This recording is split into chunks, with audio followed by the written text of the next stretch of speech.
day jékki-jékki dama booy ci loo nekk ma décroché mu ne ma xoolal sa wér yëkkati xaalis bu bari may ma te ñàkkuma ko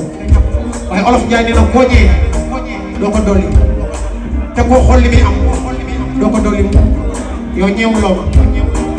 te ni nga koy defee noonu la ko ma doon fi rek jóg di defee waaye Fadam mee toog noonu la koy defee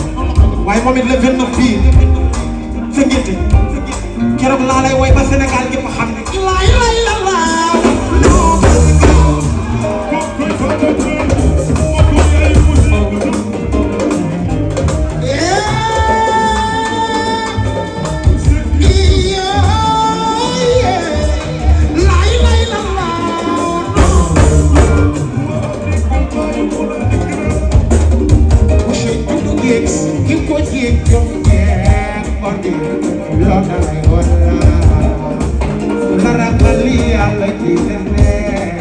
Lord,